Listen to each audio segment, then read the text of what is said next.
오늘은 리더십 문제를 제기해 보려고 합니다.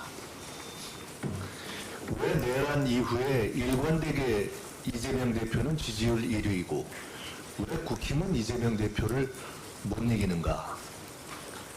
이재명은 시대 흐름을 보고 가는데 국힘은 시대 흐름을 안 보고 이재명 뒤만 쫓아가기 때문입니다. 리더십의 핵심은 시대 정신이고 시대를 보는 리더십이 이기는 게 당연합니다. 이재명 대표의 내란 극복 리더십을 10가지 포인트로 정리해 보겠습니다. 첫째, 계엄을 예견하고 여야 대표회담에서 경고했습니다. 테러와 산업살인 시도와 싸워내며 다져진 판단력이었습니다. 둘째, 계엄 해제를 주도했습니다. 의원들을 모으고 위험을 무릅쓴 용기 있는 라방으로 시민들을 모았습니다. 이 대표의 라방은 계엄 해제의 결정적 견인차였습니다. 셋째, 시민과 국회가 결합하는 여의도 집회를 제안하고 성사시켰습니다. 넷째, 시민 항쟁을 빛의 혁명으로 호명하며 역사성을 부여했습니다. 다섯째, 의원들의 태극기 배지 착용을 제한하는 등 내란 극복의 헌정수호의 의미를 부여했습니다. 여섯째, 헌법과 법률 위반을 중심으로 신속한 탄핵 제기와 헌법 재판의 방향을 정리했습니다. 일곱째, 모두의 질문 프로젝트를 가동해서 민주당이 탄핵 광장의 에너지를 수용해야 한다는 정책 방향을 잡았습니다. 여덟째, 남북관계 개선과 복지국가에 앞서서 IMF 극복을 최우선 순위로 조정했던 김대중 전 대통령처럼 성장 회복을 내란 극복의 최우선 정책 과제로 설정했습니다. 아홉째, 중도적 국민 정당인 민주당의 중도 보수 지향을 강조해서 극우화한 국힘 대신 더 폭넓은 국민의 요구를 책임있게 수용할 길을 열었습니다. 열째, 내란 극복에 동의하는 진보, 중도, 보수, 당 내외의 정치 세력과 대화와 연대에 의한 국민 통합 정치의 기초를 닦기 시작했습니다. 통합 정치는 더 발전할 것입니다. 부동의 1위 지지율은 이처럼 시대적 흐름에 부응하며 축적된 리더십에 대한 국민의 평가입니다. 이재명 리더십은 국민을 믿고 변화에 대처하는 실용주의입니다. 국힘은 어땠습니까? 내란 옹호, 이재명 때리기, 무조건 반대에만 몰두하며 극우의 전광훈 이중대가 되어버렸습니다. 내란 극복이 국가적 과제인데 내란과 폭력을 옹호하고 계엄 해제를 안 했어야 한다고 망언하고 시대적 과제를 고민하는 대신 이재명 트집 잡을 방법만 고민하고 야당이 제안하는 대안에 사사건건 반대만 하니 백날 이재명을 욕해도 이재명에게 지는 것이 당연합니다. 정치는 시대 정신, 즉 시대 흐름에 대한 민감한 책임성입니다. 민주당과 이재명 대표는 시대적 요구에 답하려 노력해왔고 계속 노력할 것입니다. 솔직히 얘기하면 국힘이 변하지 못할 것으로 보지만 국힘도 시대적 요구에 대해 근본적으로 다시 생각해야 합니다. 지금처럼 가면 시대착오적 만년 야당이 될 것입니다.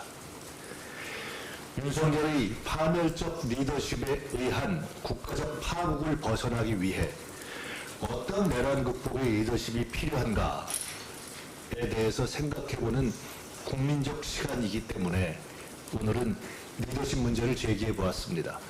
중도 실형인가 극우 극단인가? 답은 명확합니다. 이상입니다. 네, 이것으로 모두 발언은 마치겠습니다. 질문이 있으신 기자분들께서는 소속하고 성함을 말씀해 주시고 질문을 해 주셨으면 좋겠습니다. 동아일보 정기님. 최근에 이재명 대표께서 30세, 50세 이런 세금 깎아주는 것들을 공동적으로 말씀하고 계신데 의원들 실수도 좀 심각한 상황인데 이런 상황에서 강제단체 말씀하시는 게 부장 권정서 악화 혹시 있다는 지적인데 이거에 대해서 어떻게 보시는지 어디서 아실죠? 국정협의 이후에 지금 여당과 실무협의가 조금 있었는지 없었다면 앞으로 계획이 어떻게 되는지 두 가지 궁금합니다.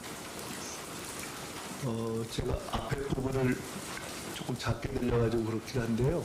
네. 대표께서 상속세나 소득세, 기업 세제 혜택 이런 세금 깎아주는 정책 계속 말씀하고 계시잖아요. 재정 건전성 좀 악화할 수 있다는 지적이 있는데 어떻게 보시는지.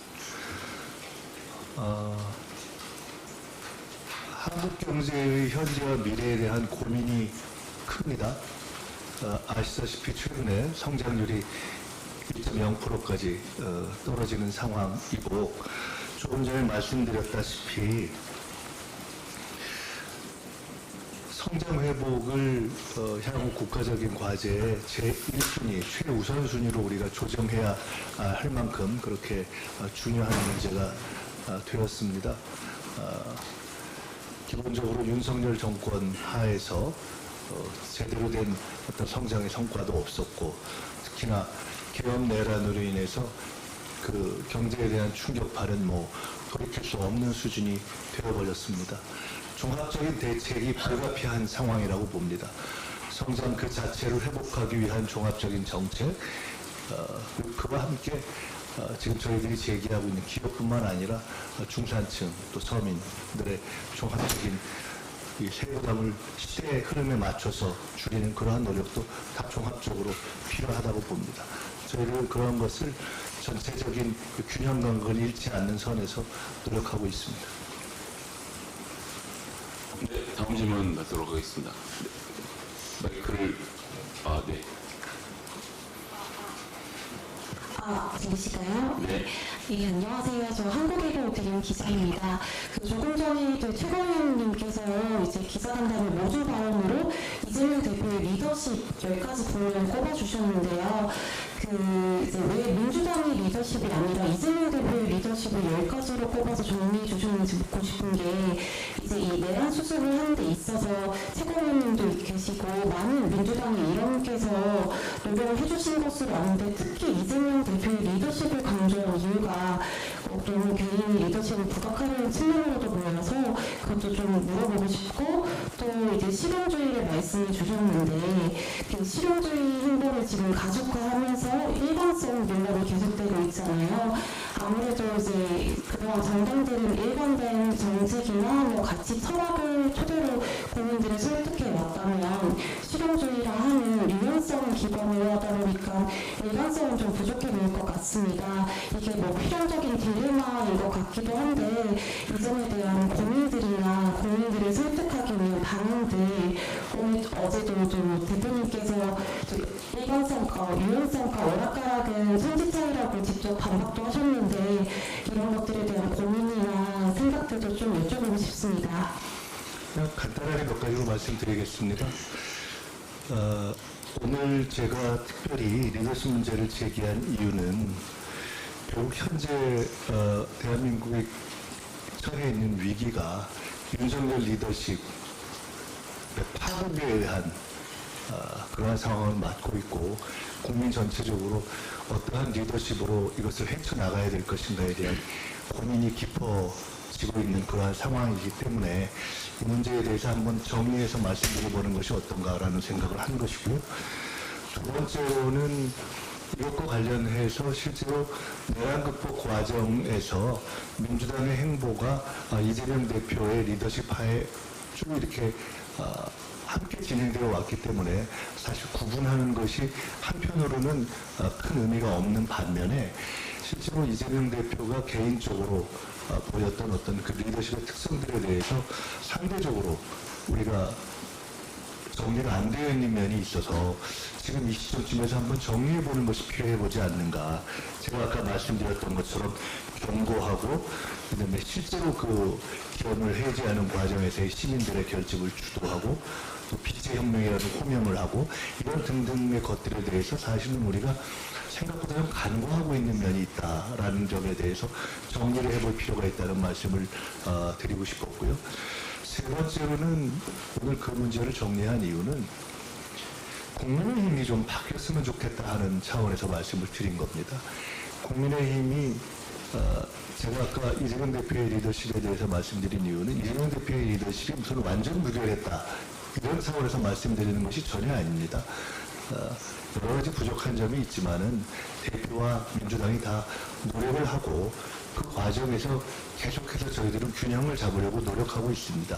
변화하면서 균형을 잡으려고 노력을 하고 있고 제가 10가지로 정리한 것은 사실은 이재명 대표 개인의 리더십이라는 측면도 있지만은 민주당의 그런 방향화에서 계속 변화하고 내란 극복을 하면서 대처해 온 것들을 종합적으로 말씀을 드린 것입니다. 이재명 대표의 리더십이기도 하고 민주당이 지금까지 대처해 온 과정을 정리해 본 것이기도 합니다. 다만 그중에 이재명 대표의 개인적 리더십이 별도로 존재하는 부분이 있어서 그걸 그렇게 말씀드린 것이고요. 그에 대해서 이런 전 과정에 대해서 국민의힘이 내란 극복 이후에 보여온 모습은 이재명 때리기 위해는 별로 보이는 것이 없어서 저런 방식의 접근 방법을 하면 결국은 잠시 기분이 좋을진 몰라도 국가적으로나 또는 정치적으로나 스스로에게나 큰 도움이 안 되지 않겠는가에 대한 고언 내지는 걱정 이런 차원에서 한번 정리를 해볼 필요가 있겠다 싶어서 오늘은 그런 말씀을 드린 것입니다. 네, 다음 질문 받도록 하겠습니다.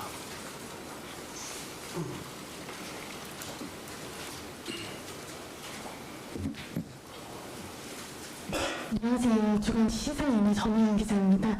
이재명 대표님께서 얼마 전에 최고위원회에서 안보와 경제는 보수적 인사들이 하고 사회문화적 영역은 진보적 인사들이 집행하면 된다. 국정을 할 때 그렇게 하면 된다라고 말씀을 하셨는데 실제로 지금 민주당이 안보와 경제는 보수, 사회문화는 진보 이런 생각을 좀 가지고 계신 건지 궁금합니다.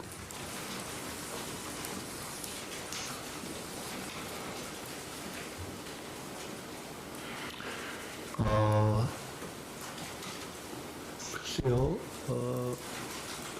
그렇게 딱 기계적으로 나눠서 말씀드리기는 좀 어려울 것 같습니다. 경제와 관련해서도 때로는 진보적 정책, 때로는 보수적 정책, 우리가 혼용해서 통합적이고 실용적으로 쓰는 것 아니겠습니까? 안보와 관련해서는 통상적으로 우리가 다른 분야에 비해서는 상대적으로 우리가 보수적인 기조를 어떤 정당이든 유지해 왔다 하는 점은 이해하실 것 같고요. 지금 질문하시면서 질문을 딱 짚어서 말씀은 안 하셨는데 안보와 경제는 예를 들어 보수적으로 또 사회문화는 진보적으로 그렇게 그런 어떤 인사까지도 혼용해서 갈 수 있는 거 아니냐라는 문제에 대해서 지적은 꼭 안 하셨지만 제가 아까 말씀드렸듯이 제가 아까 10번째에 말씀을 드렸는데 우리가 내란 극복에 동의하는 진보, 중도, 보수, 당내외 정치 세력과 대화와 연대에 의한 국민 통합 정치의 기초를 닦기 시작했고 통합 정치는 더 발전할 것입니다. 라고 제가 답을 드렸는데 아까 꼭 그것을 짚어서 질문을 안 하셨지만은 국정의 다양한 분야에 대해서 우리가 야당의 상태이건 혹은 여당이 되건 그것과 상관없이 저희는 폭넓은 그런 다양한 어떤 국정의 통합적 정치, 통합적 참여가 이루어지는 것이 바람직하다라는 생각을 쭉 해왔고 최근에도 그런 문제에 대한 고민은 아마 대표를 중심으로 깊어지고 있는 것 같다. 그런 다양한 목소리도 당내에서 나오고 있다. 이런 정도로 말씀드리겠습니다. 네, 또 다음 질문 받도록 하겠습니다. 네. 네, 전자신문 최지찬입니다. 최근에 이제 민주당에서 헌정 파괴 저지, 민주노와 제칠에 동의한 이들의 연대가 필요하다 이렇게 좀 언급을 하고 있고 대표도 오늘 SNS 통해 방금 그렇게 올렸는데요. 일차적으로 이제 탄핵 소추안 인용을 위한 연대를 보이는데 그렇다면 이제 추후에 조기 대상이 치러진다면 선거연대 혹은 완전 개방의 경선 이런 것들을 좀 염두에 두고 좀 추진을 하고 있는 건지 그 부분에 대한 생각은 어떤 것이 궁금합니다. 제가 그 부분은 전문가도 아니고 또 그 지금 말씀하신 방법이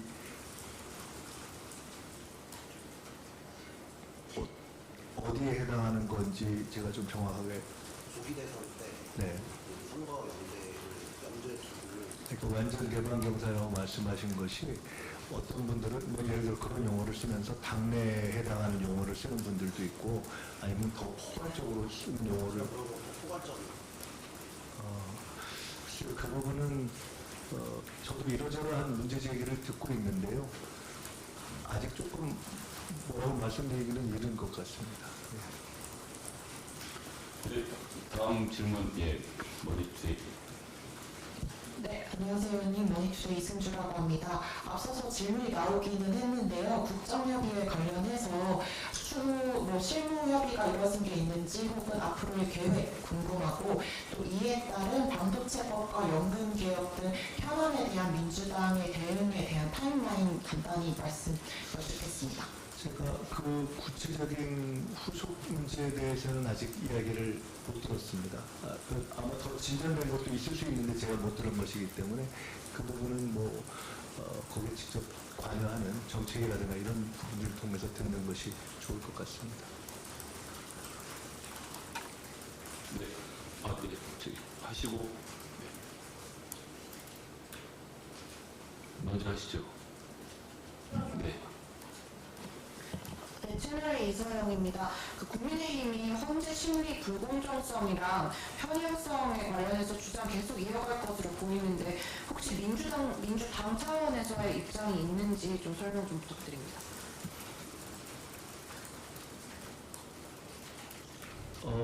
헌재를 포함한 사법부에 대해서 그 결정의 내용뿐만 아니라 여러 가지 과정들에 대해서 대단히 존중하면서 저희들이 그것에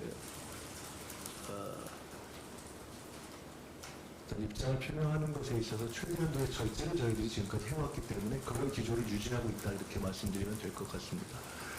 아까도 말씀드린 것처럼 저희가 걱정할 일은 아닐 수 있지만은 국민의힘이 저러다가 어쩌려나 하는 걱정을 깊이 하고 있습니다. 네, 그 다음, 네. 네, 안녕하세요. 저 코리아 헤럴드 김아린 기자입니다. 박수님께서 이재명 대표께서 부동의 지지율 1위라고 말씀을 해주셨는데 다만 정당 지지율은 계엄 이후에도 오차범위 아니긴 하지만 국민의힘이 앞서는 조사도 있었는데 그 점은 어떻게 해석하시는지 여쭤보고 싶고 또 두 번째로는 8제로 아까 10가지 정리하시면서 남북관계 개선을 언급해 주셨는데 이재명 대표께서 남북관계 개선을 위해 어떤 리더십을 보여주셨다고 보시는지 또는 앞으로 어떤 리더십을 보여주실 건지 대해서 말씀해 주시면 감사하겠습니다. 네, 제가 다시 한번 말씀드리지만은 오늘 제가 리더십이라는 것을 주제로 말씀드린 취지는 이재명 대표가 부동의 1위다라는 것을 강조하기 위한 것이 아니라 국민의힘이 이재명 때리기에만 몰두하는 방식으로 정치를 하면 현재의 상황은 절대로 안 변할 것이다 라는 얘기에 사실은 강조점이 있는 것입니다. 현재 각 어떤 정치인들의 지지율로 나타나는 것은 그 정치인 개개인의 에 대한 선호도 있지만 전체적인 시대의 요구라고 나타나는 국민적 흐름을 반영하고 있는가의 문제이기 때문에 그 점에 있어서 실제로 부동의 1위로 나타나고 있는 것은 뭐 사실 아닙니까?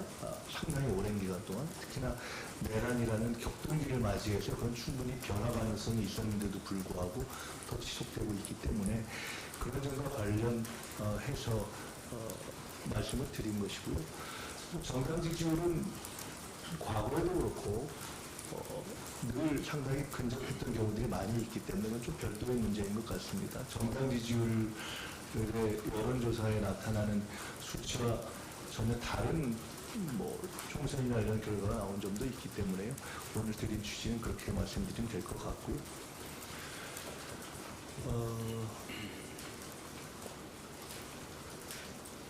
남북관계와 관련해서는 저희가 개헌 이전에 일관되게 남북관계라든가 또는 대외관계 이런 것을 국내 정치에 악용하는 식으로 하지 말라라는 기조를 쭉 유지해 왔었기 때문에 그 기조에서 이해하시면 될 것 같습니다. 네, 내일경제 구정근 기자인데요. 앞선 질문과 좀 관련이 있는데 이제 우크라이나에 생포된 북한군 군인이 기화 의사를 밝힌 바 있는데 관련해서 민주당 입장이 아직 나온 게 없어서요. 혹시 그 점을 좀 여쭤보고 싶고 또 24일에 이제 상법 개정안이 법안소위 통과가 예상되는데 그럼 추후에 자본시장법 개정안이나 이런 면에 대해서도 계획이 있으신지도 여쭤보고 싶습니다. 우크라이나 그 문제에 대해서는 저희들이 적절한 논의를 거쳐서 적절한 시기에 말씀을 드릴 상황이 올 것이다 이렇게 보고 있습니다. 나머지 지금 말씀하신 상법 개정안 등등에 대해서는 저희들이 기존에 정해있던 기조대로 차근차근 시간에 맞춰서 풀어가겠습니다. 네.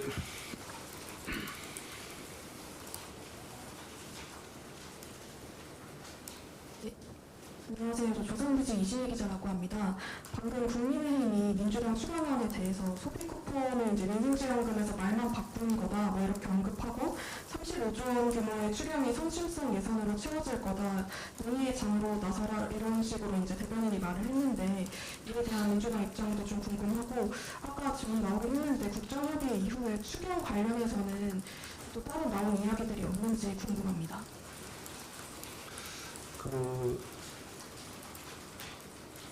국정협의회는 거기서의 논의뿐만 아니라 앞으로 계속 진행되고 있는 상황이기 때문에 따로 나눈 이야기들에 대해서 제가 말씀드리는 것은 적절치 않을 것 같고요. 아까 소비쿠폰, 민생지원금 이런 문제에 대해서는 국민의힘에서 좀 왜곡하는 것이 있는데 원래 그것이 필요하다는 입장을 가지고 있었고 그러나 그것을 추경을 진행하는 과정에서 필요하면 우리가 양보할 수도 있다. 추경이 필요하기 때문에 라는 입장을 명확하게 했던 것이고 그러나 그것을 논의하기 위한 안으로서는 당연히 원래 생각하는 입장을 포함해서 제기하는 것이 당연한 것이고 그러니까 굉장히 일관성 있는 이야기를 하는 것에 대해서 그래서 자꾸 말을 바꿨다 이런 식으로 하는 것은 조금 이렇게 현실에 대한 인식을 일관되고 정확하게 해주셨으면 좋겠다 이렇게 말씀드리겠습니다.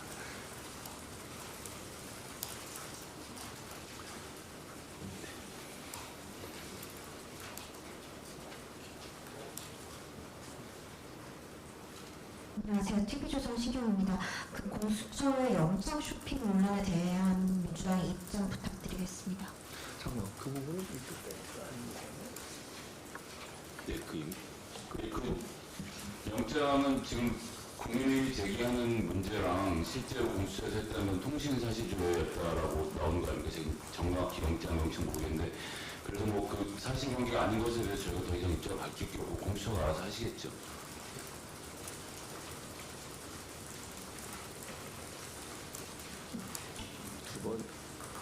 네, 그럼 시장 기자님 마지막 질문 받고 예.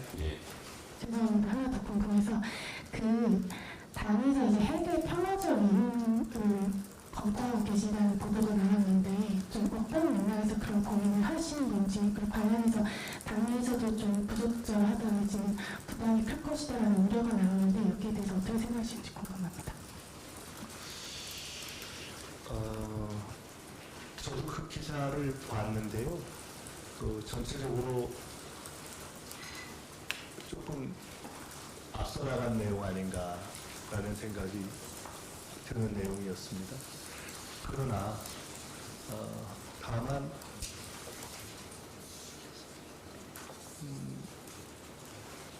미국에서 북의 현실적인 어떤 핵 보유력을 인정하고 이렇게 되는 상황이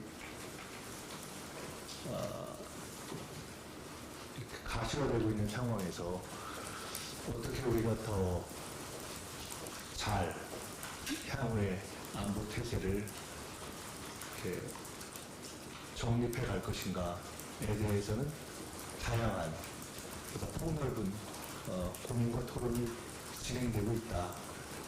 그런 정도로 이해해 주시면 될 것 같습니다. 한마디로 생각하면 그게 이제 그 당시에 박지원 의원하고 아마 윤건영 의원 토론회 때 그 참석했던 학자가 4가지 정도 옵션을 이야기하면서 어떤 얘기에 대해서 뭐 기자분이 아마도 당내 인사들한테 개별 의견을 여쭤본 것 같은데 당 지도부에서 논의를 하거나 결정된 바는 없고 그런 당 구성원들이 갖고 있는 의견에 대해서까지 저희가 뭐 입장을 정하기는 쉽지 않다는 점도 같이 말씀드리겠습니다. 그러나 뭐 굉장히 다양한 논의가 진행되고 있고 또 그 다양한 논의에 대해서 저희들이 막 딱 손을 긋고 있지는 현재로서는 또 않다. 그 점에 대해서도 말씀드리겠습니다. 그 정도로 이해하시면 될 것 같습니다. 네, 저희 여기까지 하고 기자 간담을 마치도록 하고요. 오차는 비욘드 비에트남 국회의사당점에서 있을 예정이니까요.